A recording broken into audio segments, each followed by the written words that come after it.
శ్రీమాత్రే నమ. జయ గురు దత్తాత్రేయ నమ. ఈ వీడియోలో మనం సింహరాశి వారికి జూలై నెల మాస ఫలితాలు తెలుసుకునే ప్రయత్నం చేద్దాం. మరి సింహరాశి వారికి లాభస్థానంలో రవి గురుల సంచారం జూలై 16 వరకు ఒక అద్భుతమైనటువంటి యోగం ఏర్పడడం జరిగింది. లగ్న పంచమాధిపతులు ఏకాదశ స్థానం ఉన్నప్పుడు జాతకుడిలో ఉన్నటువంటి టాలెంట్కి తగిన గుర్తింపు రావడం జరుగుతుంటుంది. మీలో ఉన్నటువంటి ఏదైనా ఒక టాలెంటు విద్వత్తు ఉన్నప్పుడు ఏదైనా ఒక సినిమా యాక్టింగ్ కానీ డైరెక్షన్ కానీ ఏదైనా ఒక ప్రాజెక్ట్ తయారు చేసి ఉంటే దానికి పెద్దవాళ్ళ యొక్క గుర్తింపు లభిస్తుంది. అలాగే ప్రభుత్వ హానర్ కూడా లభిస్తూ ఉంటుంది.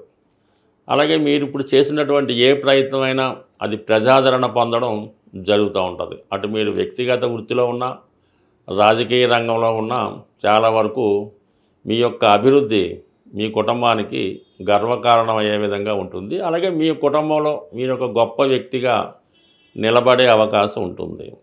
ఈ సమయంలో ప్రభుత్వ పథకాలు కానీ ప్రభుత్వం నుంచి ఏదైనా బహుమతి కానీ వచ్చే అవకాశం ఉంటుంది. ఇది సందర్భంలో మీకు రాని పక్షంలో మీ సంతానానికి ఇటువంటి గౌరవం లభించే అవకాశం ఉంది. అలాగే వారు కోరుకున్నటువంటి కాలేజీలో సీట్ రావడం కానీ మంచి ఉద్యోగం రావడం కానీ జరుగుతుంది. ఏదో విధంగా మీ కుటుంబానికి ఈ రాబోయే జూలై 16 లోపల ఒక గొప్ప మేలు జరుగుతుంది. అలాగే మరి జూలై 16 తర్వాత మరి రవి 12వ స్థానంలోకి రావడం వల్ల కొన్ని అనుకోని ఖర్చులు రావడం జరుగుతుంటుంది. అంటే 12వ స్థానంలో ధనాధిపతి బుధుడు ఆల్రెడీ అక్కడే ఉన్నాడు. దాంతో రవి కూడా రావడం వల్ల కంపల్సరీగా ప్రభుత్వానికి చెల్లించవలసిన ట్యాక్స్లు వగైరాలు మనం రెగ్యులర్గా చెల్లించవలసినటువంటి బ్యాంకు సంబంధించిన ఇన్స్టాల్మెంట్లు కానీ వాయిదాలు కానీ చెల్లించవలసి ఉంటుంది. దానికి అదనంగా ఏదైనా పిల్లల యొక్క అభివృద్ధి కొరకు వారి యొక్క అవసరాల కొరకు ఆర్థిక పరంగా సహాయం చేయవలసి ఉంటుంది. అలాగే హాస్పిటల్కు సంబంధించింది వ్యక్తిగతంగా మీకు కానీ మీ తండ్రి సమాన వ్యక్తులకు కానీ వారికి ఏదైనా అనారోగ్య కారణం వల్ల ఈ మెడికల్ చెకప్లు చేయించడం, ఏదైనా హాస్పిటల్లో చూపించి వారికి తగు విధంగా వైద్య సేవలు అందించడం, తద్వారా మీరు కూడా కొంత సమయాన్ని వారి కొరకు కేటాయించడం, ఇవన్నీ కూడా కామన్గా మీకు ఈ సమయంలో జరిగే అవకాశం ఉంది. మరి ముఖ్యంగా శుక్రుడు దశమ స్థానంలో మాలవ్య మహాపురుష యోగం అనే పంచమహాపురుష యోగంలో సుమారుగా ఈ నెల చివరి వరకు ఉండే అవకాశం ఉంటుంది. మరి ఆ కారణం వల్ల అంటే వృత్తిలో మీరు ఏదైనా మారాలనే మీ ప్రయత్నంకి అనుకూలిస్తుంది. అలాగే మీరు చేస్తున్నటువంటి వృత్తిలో చాలా కాన్ఫిడెన్సు, బలం, ధైర్యం పెరుగుతూ ఉంటాయి. కొత్త అవకాశాలు రావడం జరుగుతుంది.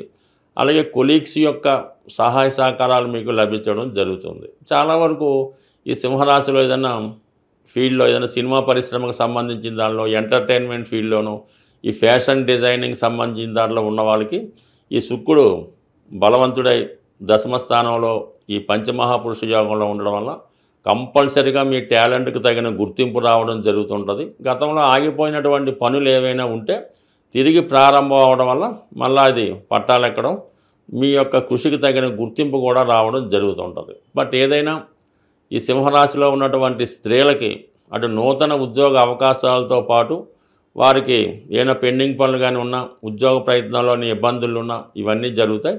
ఏదైనా మీరు ఈ సమయంలో ఉద్యోగ మార్పు కొరకు చేసే ప్రయత్నాలు కూడా చాలా వరకు ఫలిస్తాయి.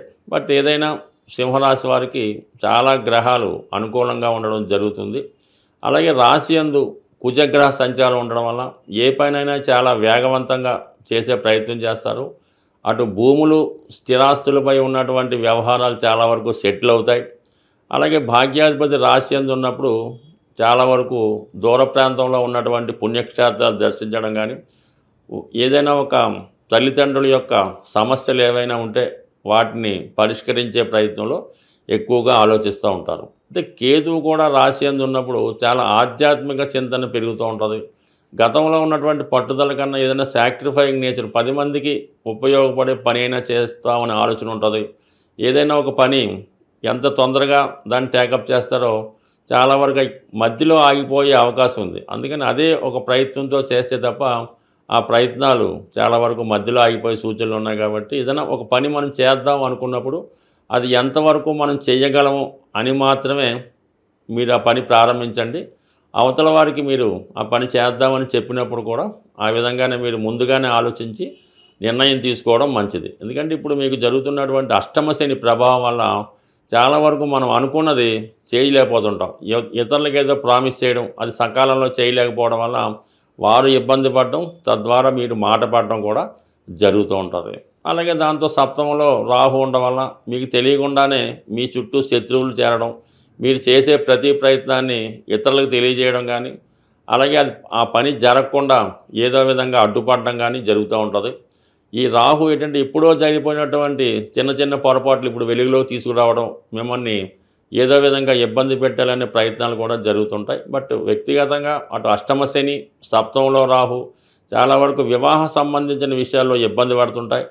మీరు ఎవరితో అన్నా కలిసి వ్యవహారాలు, వ్యాపారాలు చేస్తుంటే వాళ్ళు మిమ్మల్ని ఏదో విధంగా ద్రోహం చేసే ప్రయత్నాలు కూడా జరుగుతుంటాయి కాబట్టి, బట్ ఏదైనా ఎప్పట్లాగే నిజాయితీగా మీరు ముక్కుసూటుగా ఉంటే మంచిదే. కానీ కొన్ని సందర్భాల్లో లౌక్యం ప్రదర్శించి ఎదుటి వాళ్ళకి బాధ కలగకుండా, వాళ్ళకి నష్టం కలగకుండా కొంత సహనం పాటించడం వల్ల చాలా వరకు దైవం యొక్క కృపతో అన్ని పనులు మీకు లాభంగా మారే అవకాశం ఉంది. ఎదుటివాడు మీకు నష్టాన్ని కలిగించాలని ప్రయత్నం చేసినా అది కొన్ని సందర్భాల్లో మీకు లాభాన్ని కలిగించే అవకాశం ఉంటుంది. సాధారణంగా మనకి ఈ గ్రహాల యొక్క సంచరిస్తున్నప్పుడు గ్రహాల యొక్క అనుకూలత కొరకు ఆ నెలలో కొన్ని ముఖ్యమైనటువంటి పండగలు కానీ, కొన్ని పర్వదినాలు కానీ రావడం జరుగుతూ ఉంటుంది.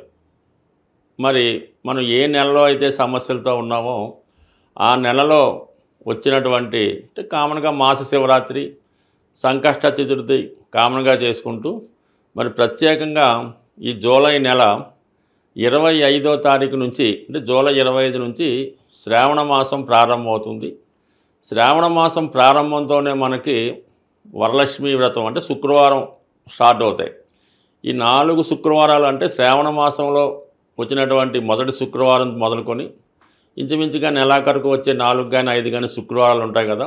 ఆ శుక్రవారాలు స్త్రీ పురుష భేదం లేకుండా ప్రతి ఒక్కరూ విధి విధానంగా అమ్మవారిని పూజించుకోవడం, అంటే ఇంటికాడ వ్రతం చేసుకున్న వాళ్ళు చేసుకుంటారు, లేని వాళ్ళు అమ్మవారి ఆలయం దర్శించి అమ్మవారికి మీకు కలిగిన విధంగా ఏదో విధంగా అమ్మవారికి కానుకలు సమర్పించి మరి ఆ రోజంతా నియమంగా ఉండడం వలన వీలైతే ఆ రోజు కనకదారా స్తోత్రం పారాయణ చేయడం వల్ల కానీ, ఏదన్నా మీ యొక్క కుటుంబంలో స్త్రీలకి అంటే మీకు మదరో, సిస్టరో, వదిన గారులకో ఏదో ఒక శుక్రవారం వాళ్ళకి చీర, జాకెట్ అటువంటి పశు సంబంధించినటువంటి కానుకలు ఇవ్వడం వల్ల, అంటే ముఖ్యంగా మీరు శ్రావణ మాసంలో మీ కుటుంబంలో ఉన్నటువంటి స్త్రీలని సంతోషపెట్టడం వల్ల మీ ఇంట్లో ధనలక్ష్మి కొలువు ఉంటుంది, మీకు కూడా ఏదో విధంగా ఐశ్వర్యం కలిసి వస్తుంది.